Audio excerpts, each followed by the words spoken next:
বিকেলবেলা হলেই যখন মন করবে আনচান বিভিন্ন কিছু খাওয়ার জন্য, তখন এই রকম একটা পুষ্টিকর টেস্টি রান্না কিন্তু করে দেখতেই পারেন।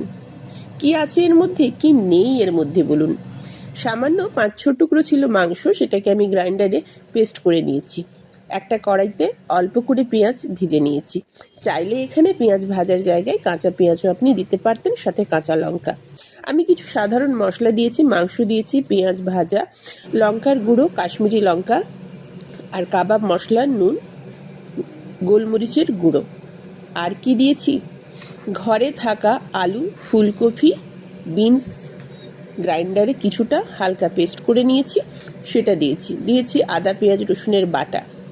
দাঁড়ান আরও একটা জিনিস এর সাথে দিয়েছি, সেটা কি, বেশ খানিকটা মাশরুম, তার সাথে কয়েকটা রসুনের কোয়া। এই যে মাশরুমটাকে আমি বেটে নিয়েছি, তার মধ্যে দিয়েছি কাঁচা লঙ্কা আর রসুন। এবার দেব একটা ডিম। বাইন্ড করার জন্য এখানে সবচেয়ে ভালো হতো যদি ঘরে থাকতো আপনার কাছে ব্রেড কাম।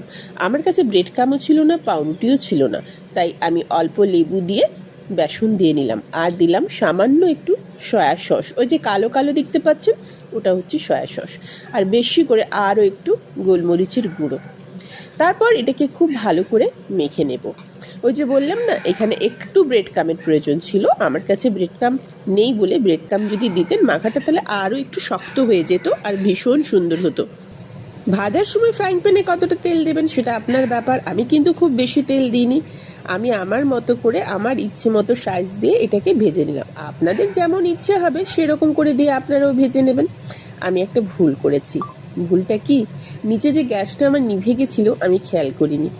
গ্যাসটা না আমার খুব নিভে যায় আজকাল, তাই তেলটা যে গরম হয়নি আমি বুঝতে পারিনি। এর জন্য আমার এটা একটু নিচটা তুলতে কষ্ট হবে, নইলে তেলটা যদি হালকা গরম হয়ে যাওয়ার পরে দিতাম তাহলে এই অসুবিধাটা সামান্যতমও থাকতো না।